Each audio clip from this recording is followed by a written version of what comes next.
Assalamualaikum warahmatullahi wabarakatuh.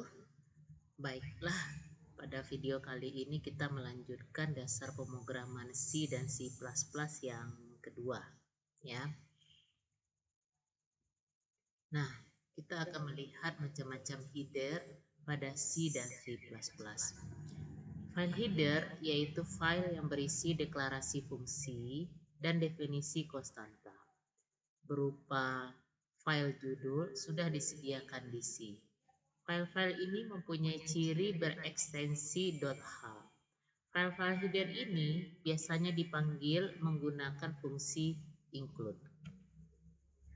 Nah, kita lihat macam-macam file header yang umum digunakan dalam bahasa C. Yang pertama itu adalah iostream.h. Ini adalah input output stream. File header yang digunakan ini untuk melakukan penginputan dan pencetakan.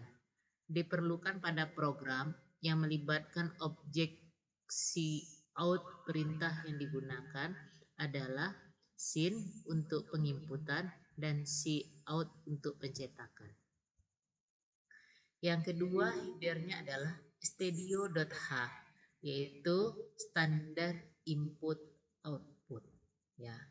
Ini adalah file header yang merupakan singkatan dari standar input atau output header. Adalah header yang berisi definisi makro, konstanta dan deklarasi fungsi, dan jenis yang digunakan untuk berbagai standar input dan output operasi.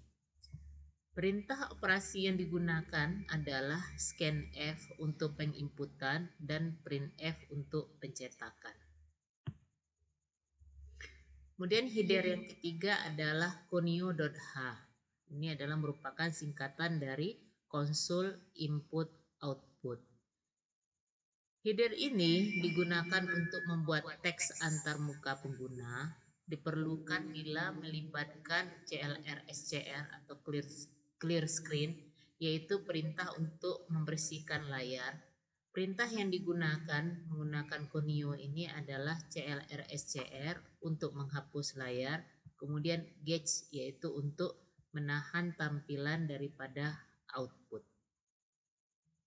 Kemudian header yang keempat adalah float.h, yaitu berisi konstanta yang mendefinisikan, menentukan implementasi, khususnya properti dari floating point perpustakaan, seperti perbedaan minimum antara dua yang berbeda floating point-nya, yaitu underscore epsilon, jumlah maksimum digit akurasi underscore dig, dan kisaran angka yang dapat diwakili dengan nilai underscore min, underscore max. Nah, kemudian kita lihat lagi, yaitu fungsi-fungsi pada bahasa pemrograman C dan C++. Yang pertama kita lihat adalah fungsi printf dan scanf dalam bahasa C. Dalam pembuatan sebuah program komputer, kita tidak akan lepas daripada proses masukan atau input dan keluaran atau output. Dalam bahasa C, perintah tersebut dikenal dengan penulisan scanf sebagai inputan dan printf sebagai keluaran. Jadi untuk file header yang diperlukan adalah nanti kita gunakan stadio.h. Nah, kita contohkan ya. Kita di sini ingin mencetak atau menampilkan kata-kata memasukkan sebuah nilai bertipe integer, ya. Nah, karena di sini kita akan menggunakan fungsi printf dan scanf. Nah, diingat ya bahwa printf ini adalah untuk perintah kita menampilkan kata-kata di layar, sedangkan scanf ini adalah menampilkan input yang ada di memori kemudian ditampilkan di layar monitor dalam bentuk angka di sini, ya. Nah, jadi untuk merancang daripada listing program dalam bahasa C saat kita mau menampilkan kata-kata memasukkan sebuah nilai bertipe integer nanti kita tampilkan nilainya. Jadi di sini diawali dengan menulis headernya crash include stdio.h, kemudian integer main, kemudian tanda kurung karawal buka. Nah, ini ya sudah merupakan defaultnya. Nah, kita lihat di sini adalah dikatakan memasukkan sebuah nilai bertipe integer. Nah, berarti nanti tipe datanya itu kita misalkan nilainya itu adalah x, tipe datanya integer. Ini sudah disampaikan. Jadi int x. Artinya bahwa tipe daripada data x ini adalah integer.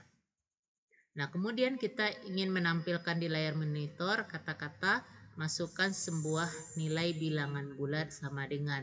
Maka kita tuliskan atau ketikkan di sini printf, buka kurung, kutip ganda, ditutup nanti kutip ganda, harus diakhiri dengan titik koma. Nah, supaya angka yang kita inputkan itu nantinya bisa ditampilkan di layar monitor, maka kita gunakan fungsi scanf. Ya, scanf kutip ganda %d. Nah, %d ini menunjukkan bahwa tipe data kita integer. Jadi kalau integer itu adalah %d, ya. Kutip ganda koma dan x. Nah, dan x ini adalah untuk nanti mengambil data yang ada dalam memori, memanggil, ya. Kemudian selanjutnya kita ingin mencetak pula kata-kata nilai yang Anda masukkan adalah, ya, kita mau menampilkan angkanya dan menampilkan kata-kata ini. Maka kita gunakan fungsi ketikan di listing program itu printf, ya. Nah, di sini sama dengan %d. %d ini adalah kita memanggil daripada atau mencetak nilai tipe data integer dari x. Nah, ini adalah variabel x yang akan kita tuliskan di sini atau ditampilkan di sini. Kemudian bahasa C dan C++ selalu diakhiri dengan return 0 titik koma. Ya, jadi hati-hati saat membuat listing program itu, terutama bahasa C dan C++, ia merupakan bahasa pemrograman yang sensitif, ya, sensitif terhadap huruf besar, huruf kecil, dan titik koma. Jadi kalau titik koma ini tinggal nanti programnya nggak jalan. Nah, kemudian kita lihat lagi di sini ada tabel, ya, tabel daripada matematik, ya, fungsi matematik. Jadi komputer itu tidak bisa menarik akar sendiri, maka ada beberapa fungsi nanti yang harus kita pahami. Nah, di sini fungsi matematiknya seperti SQRT ini adalah kita mencari akar dari suatu bilangan. Nah, akar dari suatu bilangan x, ya. Kemudian pau x, y ini adalah maksudnya sintak program untuk x pangkat y, ya. Kemudian tan x ini adalah kita menghitung dari nilai tangen. Sin x adalah menghitung nilai sinus x. Cos x ini adalah mencari nilai kosinus x. Log x ini adalah mencari logaritma berbasis 10 dari x, ya.